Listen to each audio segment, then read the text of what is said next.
Soil has a skin. Break it open too many times, and it does not heal. It bleeds into the wind.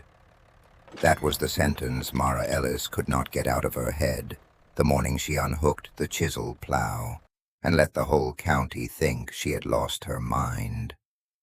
Every other farm in Sand Creek was tearing itself open that April, hunting for moisture that was not there. Men with 600 horsepower tractors were ripping 20 inches deep, convinced the water was hiding somewhere below the hard pan. Mara did the opposite. She parked the iron. She left the rye, the thistle, the ragweed, and the dead winter cover standing in the field like a crime scene. From the road, it looked like neglect. From the diner window, it looked like proof she was finished. But under that ugly mat of roots and stems, her land was holding its breath. The tractor cab smelled like hot vinyl, diesel, and old dust. Mara sat behind the wheel with both hands locked around it, staring through the rear glass at the 7-shank ripper behind her. The implement hung there like a row of iron claws, each shank built to rip the earth deep enough for crop roots to chase water. That was the sales pitch. Every dealer said it. Every extension man repeated it. Every older farmer in the county believed it as naturally as weather. Break the pan, open the ground, let the crop breathe. Mara lowered the hydraulics. The ripper dropped with a slam that shook the cab. She pushed the throttle forward, eased out the clutch, and felt the big machine lurch. The tires grabbed, then slipped, then grabbed again. Black smoke rolled from the stack. Behind her, the earth did not slice. It burst. Gray dust boiled up in lifeless sheets. No rich ribbon of soil turned over. No damp shine, no smell of rot and worms and hidden life. Just powder. Mara stopped the tractor and let the engine idle. The silence inside her skull was louder than the diesel. She climbed down, walked behind the implement, and knelt in the torn strip. She pushed both hands into the ground.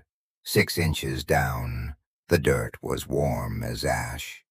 She squeezed a fistful, hoping for one stubborn clump, one sign the field still had structure. When she opened her palm, the soil fell away like sifted flour. No worms, no roots, no crumb. Only minerals with the life beaten out of them. A blue pickup came down the lane, bouncing through the ruts. Jonah Ellis braked hard near the tractor and stepped out before the dust settled. He was Mara's husband, but that year he looked more like a man chained to a ledger. He had slept in 2-hour pieces since February. "Tell me it's a pin," he said. Mara did not look up. "It isn't a pin. The transmission? The tractor is fine." Jonah stared at the ripper, then at the half-opened field. "Then why are you stopped?" Mara stood and wiped her hands against her jeans. The gray streaks stayed there. "Because I'm done." "Done with what?" "With ripping, with tilling, with pretending this ground has one more beating left in it." Jonah's face went slack, then tight. "It's April." "I know. We still have 140 acres to open before Friday." "No." His voice cracked around the word. "No? I'm taking this thing off. I'm rolling the cover down, and I'm drilling sorghum straight through it." Jonah looked toward the south field, where last winter's rye and volunteer weeds stood thick and ragged. "Through that?" "Through that. That is not a seedbed, Mara. That is trash. It is armor. It is competition. It will steal moisture. Mara pointed to the trench. A hot gust carried a veil of dust across both their boots. This is what steals moisture. Jonah pressed both hands over his mouth and dragged them down his face. Grady Flint has been running 24 hours a day. He says the deeper he rips, the more root room he gets. The bank wants standard practice. The insurance forms ask for standard practice. The seed loan is written around standard practice. And standard practice is turning into smoke. This is my father's land. Mara's jaw moved once. It became our land when we signed the note. If we miss this crop, the bank takes it. If we tear it open one more time, there will be nothing left for the bank to take. He stared at her as if she had stepped out of a person he knew and become something dangerous. Mara, please. This is not some seminar. This is not a magazine article. This is our house. This is the mortgage. This is seed money and fuel money and property tax. She pulled the hitch pin free. The greasy iron dropped into the toolbox with a flat clang. I know exactly what it is, she said, and I know what the dirt is saying. Jonah's anger collapsed into panic. And what is it saying? Mara looked at the field that had fed 3 generations and now felt like dust over bone. It is saying, don't cut me again. She climbed back into the cab, raised the ripper, and drove it toward the machine shed. Jonah stayed in the field, small beneath the hard blue sky, while the wind lifted the powder from the torn strip and carried it away. 3 weeks later, the whole county had an opinion. Sand Creek did not gossip loudly at first.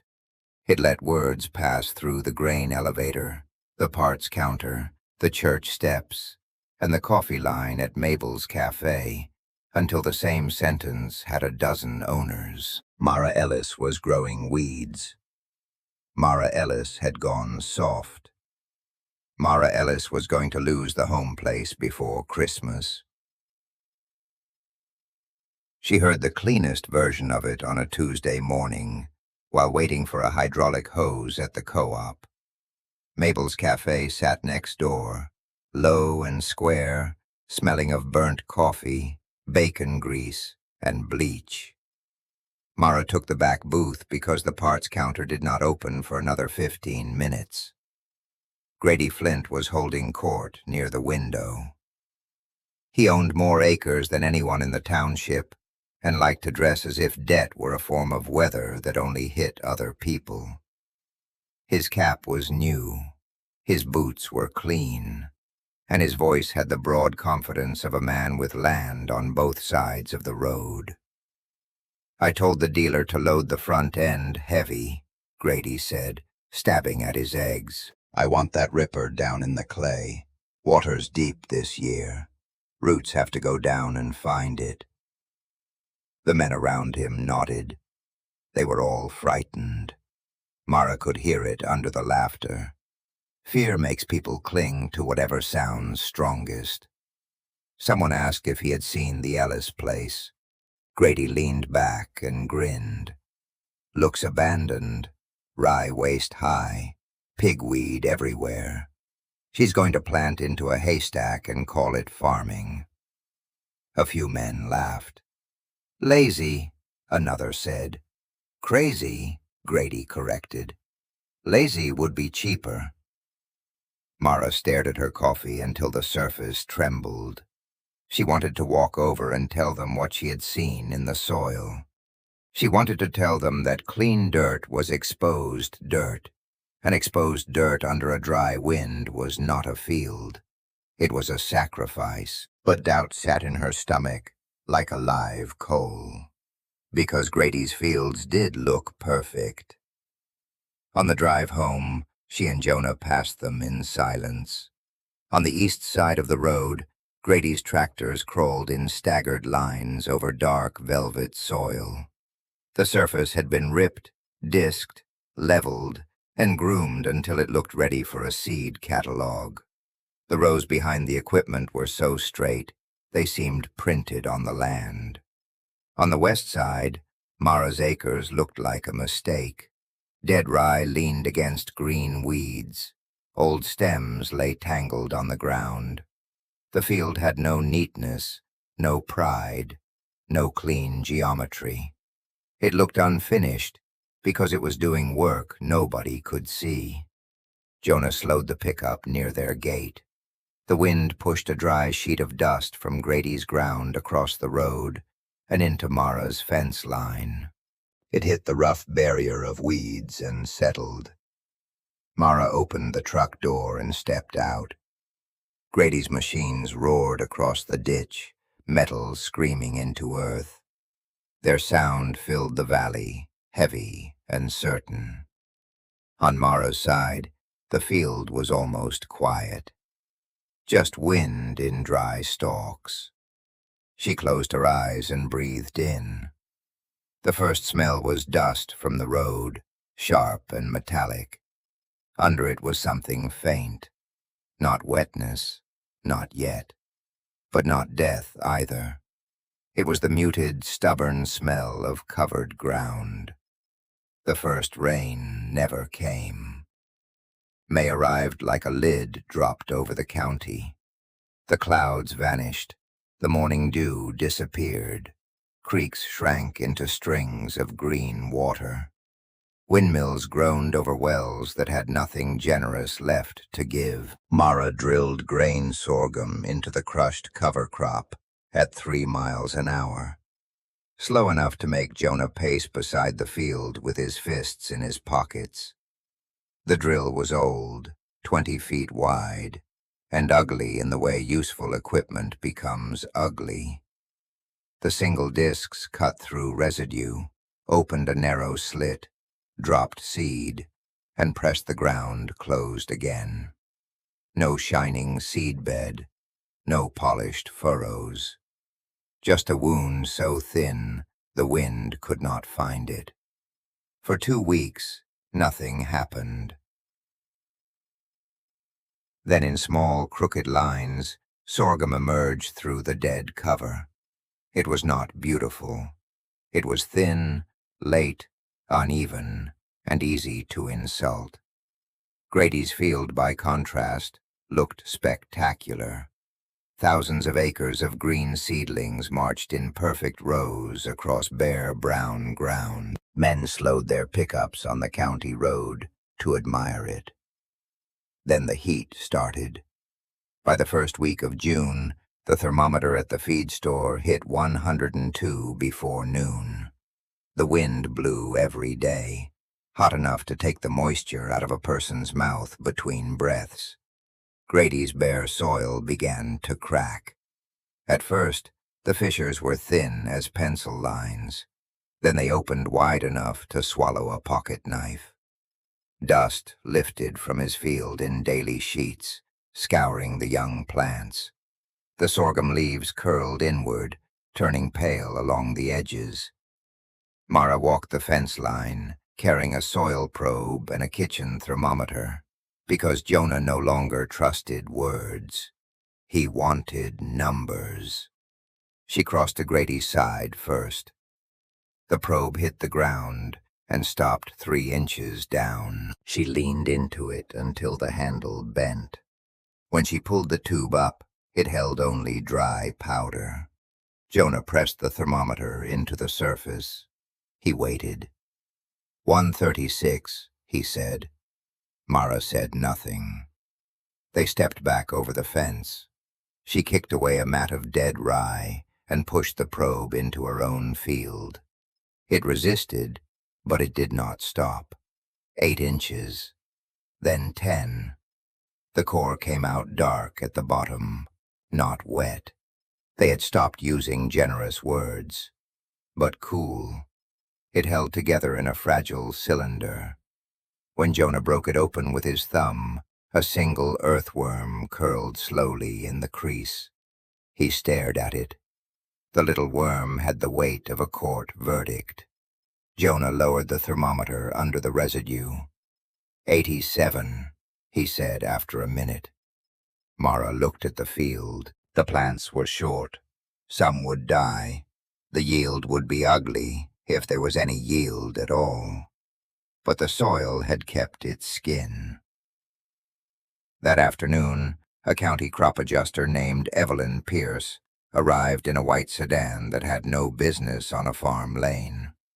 She stepped out with a tablet in one hand and a face already arranged into professional disapproval. "Mrs. Ellis, satellite imagery flagged heavy spring weed pressure," she said. "I need to verify management practice." Mara led her to the south field. Evelyn stopped at the edge of it. Her mouth tightened. "This is the insured crop?" "Yes." "Did you terminate the cover chemically?" "No." "Did you till it?" "No." "You planted into standing biomass?" "I rolled it down and drilled through it." Evelyn tapped her screen. "Regional guidelines expect weed control and seedbed preparation." Mara pointed across the fence. "That's regional guidelines." Grady's field beyond the wire was losing itself in the wind. The top layer had drifted against Mara's weeds in a low brown ridge that ran along the fence like a grave. "Step over there," Mara said. Evelyn hesitated, then crossed the wire. Her polished shoe broke through a crust and sank into a hidden crack. Dust puffed around her ankle. "Now come back and pull one of mine." The adjuster returned, crouched, and gripped a sorghum stalk. She tugged once. It held. She tugged harder. The plant came free with a tearing sound, carrying roots far larger than its stunted leaves had promised. They were not shallow. They followed old worm paths down, coated in dark soil that clung to the root hairs. Evelyn held the plant in front of her, no longer tapping the tablet. "Your yield will be low," she said. "I know." "This may still be disputed." "I know that too." Mara took the root ball gently from her. "But it is alive."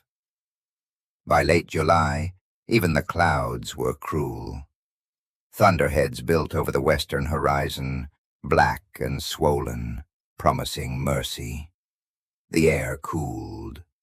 Lightning opened bright cracks across the sky.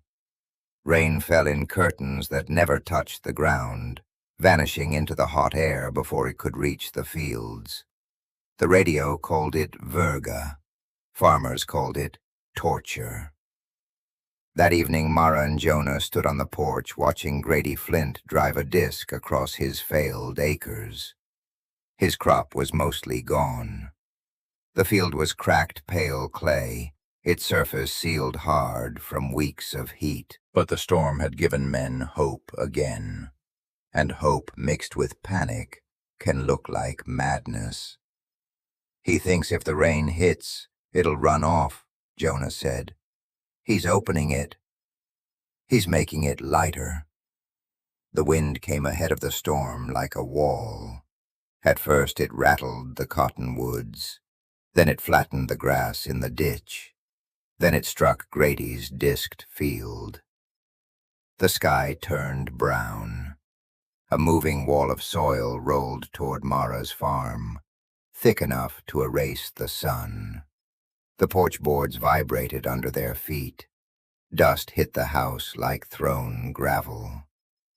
"Inside!" Jonah shouted.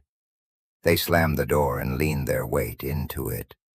Fine grit hissed through the window frames, through the threshold, through cracks they had never noticed before. The kitchen went dim. The world outside disappeared. For 40 minutes, Sand Creek County sounded like it was being sanded down to nothing. Mara sat at the kitchen table with both hands flat on the wood, not praying, not celebrating, not thinking anything clean enough to name. She had wanted to be right. She had needed to be right. But there was no sweetness in hearing a neighbor's land hit your windows. When the wind finally dropped, the house felt stunned. Mara opened the back door. Her field had taken damage. Some stalks were snapped. The residue was torn and shifted, but the ground was still there. At the fence, the ridge of Grady's topsoil had grown high enough to bury the lower wire. Beyond it, his field looked scraped. The rows were gone. The dead crop was gone. The loose surface was gone. A green tractor sat in the middle of the flat gray ruin. Grady was beside it, sitting on the ground with his elbows on his knees. His clean cap was missing. Dust covered his face until he looked carved from the same pale clay he had exposed. Mara walked to the fence, but did not call out. He lifted his head slowly. For a long moment, he looked past her at the ragged field everyone had mocked. Then he looked down at the hard ground under his own hands. Neither of them spoke. Some losses do not need witnesses to explain them. August harvest came with a sound Mara would never forget. Not the roar of abundance, not the soft rushing thunder of grain filling a tank. Her old combine moved through the sorghum at a crawl, belts squealing, header rattling, engine coughing black smoke into the still air. Inside the cab, there was no air conditioning and no mercy. Sweat ran down Mara's back and turned the dust on her arms into mud. Behind her, kernels hit the grain tank in thin bursts. Tick, tick, tick, tick. Like pebbles thrown on sheet metal. The yield monitor hovered around 32 bushels an acre, then dipped, then climbed to 34, as if ashamed of its own optimism. It was a poor harvest. It was a humiliating harvest. It was a harvest. Across the fence, Grady's combines stayed parked. The county had already declared most of his acreage a total loss. What little stood had been chopped for low-grade feed to clear the land. At the end of the row, Jonah waited beside their grain truck with a pencil behind his ear. When Mara swung the auger over the bed, a narrow stream of pale sorghum poured out. It was dry, dusty, and light. Jonah watched the pile build and did math with his mouth closed. When the auger stopped, Mara climbed down. "Elevator will dock us," he said. "How bad?" "Test weight. Trash. Moisture too low. Does it cover the note?" He looked toward the truck bed, then toward the house, then back at the paper folded in his shirt pocket. "If we sell this field, the west bin, and the little carryover from last year, yes." The word did not sound like relief. It sounded like a person stepping onto a bridge made of wire. How much left? Enough to keep the lights on. Not enough to fix the tractor. Not enough for spring seed without begging. Mara rested her forehead against the hot metal of the combine ladder. Jonah looked across the fence at Grady's empty ground. "We kept the soil," he said. Mara raised her head. That sentence had weight. They had not won the year. They had not beaten the drought. They had not proven a clean lesson that could fit on a sign. But the field under their boots was still there.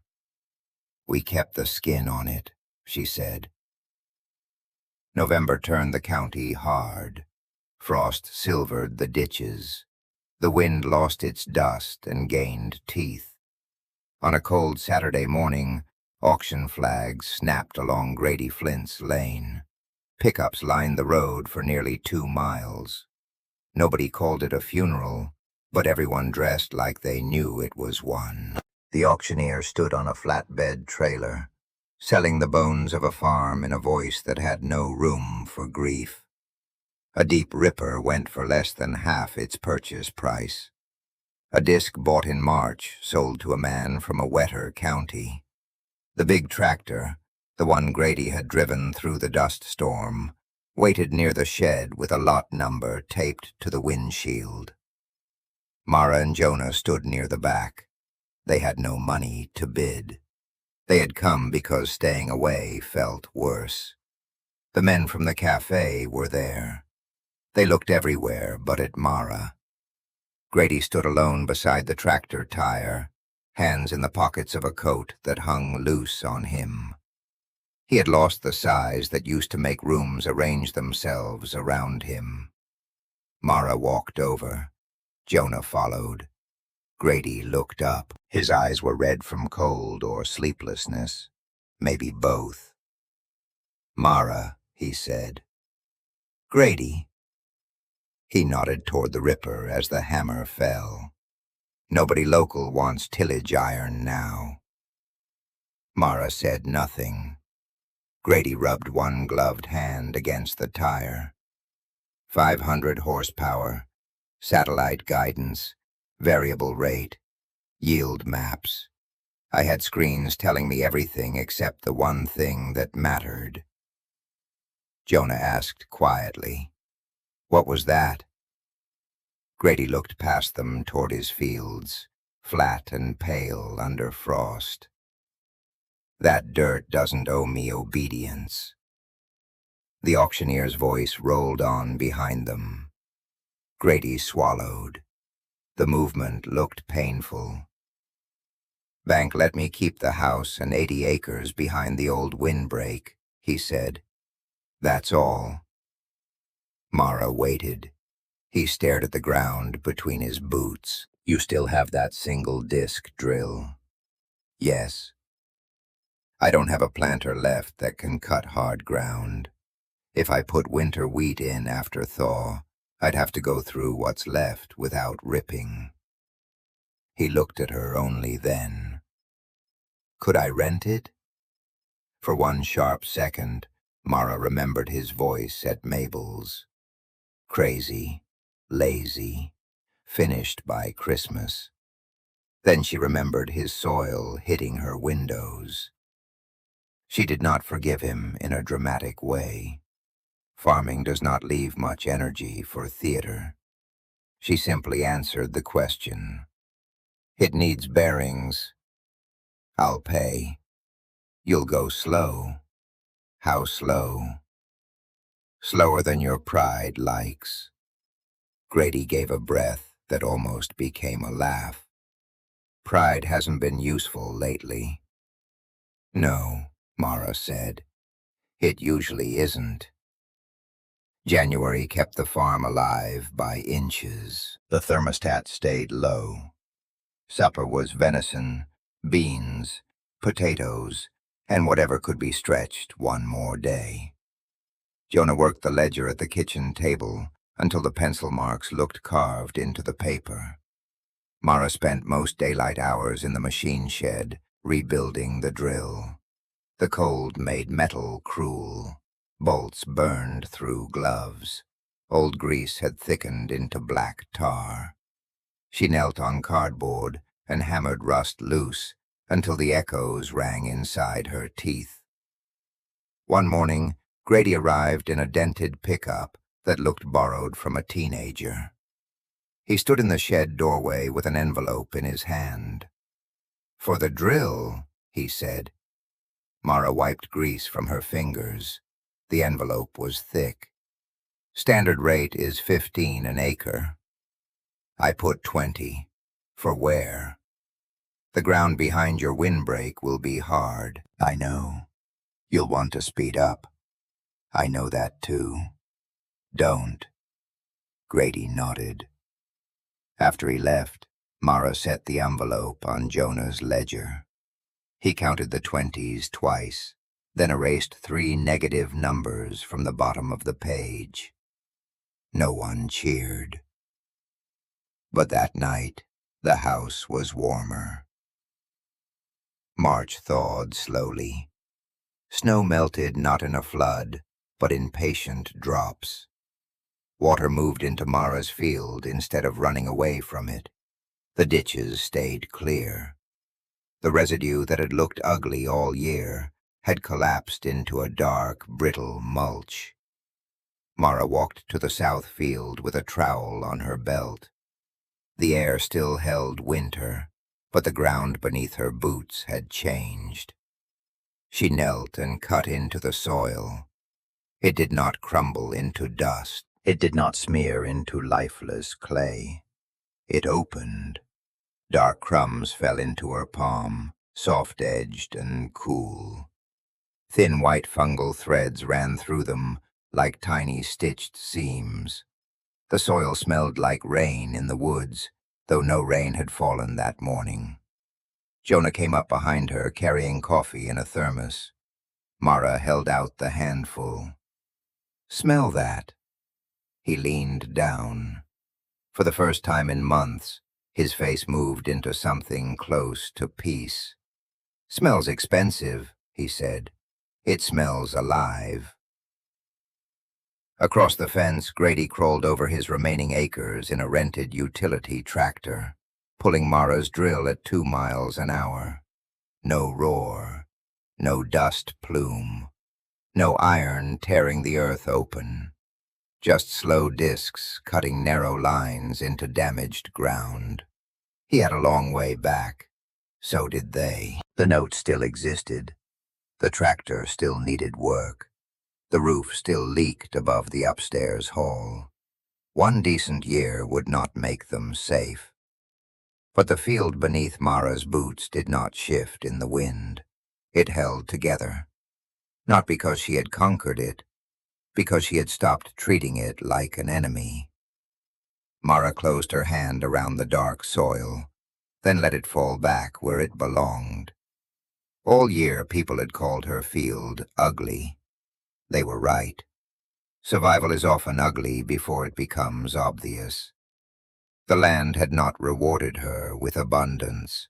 It had given her something harder and more valuable, a place to begin again.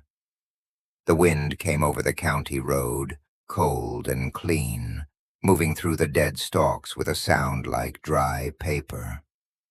This time, the field kept its skin, and Mara Ellis was not going anywhere.